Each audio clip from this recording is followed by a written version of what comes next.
பட்டியல் சமூக மக்களுக்கு சொந்தமான பஞ்சமி நிலங்களை மீட்டுக் கொடுக்கும் பாஜகவின் சட்ட போராட்டம் தொடரும் என பாஜக மாநில தலைவர் அண்ணாமலை அறிவித்திருக்கிறார்.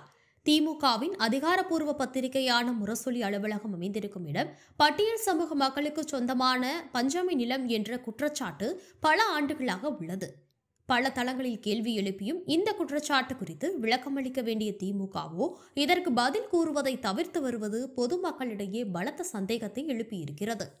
இதுகுறித்து தேசிய பட்டியலின ஆணையம் விசாரிக்க கோரி கடந்த 2019ஆம் ஆண்டு தமிழக பாஜக மாநில பொதுச் செயலாளர் பேராசிரியர் திரு சீனிவாசன் அவர்கள் முதல் புகார்தாரராகவும் தமிழக பாஜக மாநில பட்டியல் அணி தலைவர் திரு தடா பெரியசாமி அவர்கள் இரண்டாம் புகார்தாரராகவும் தொடர்ந்த வழக்கில் பட்டியலின ஆணையம் விசாரிக்க தடை கோரி திமுக தொடர்ந்த மனு இன்று மாண்புமிகு சென்னை உயர்நீதிமன்றத்தால் தள்ளுபடி செய்யப்பட்டு புதிதாக நோட்டீஸ் அனுப்பி விசாரணையை தொடங்க வேண்டும் என்ற தீர்ப்பு வந்துள்ளது.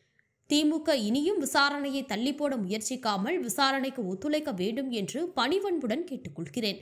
பட்டியல் சமூக மக்களுக்கு சொந்தமான பஞ்சமி நிலங்களை மீட்டுக் கொடுக்கும் பாஜகவின் சட்ட போராட்டம் தொடரும். இவ்வாறு அந்த அறிக்கையில் அண்ணாமலை தெரிவித்திருக்கிறார்.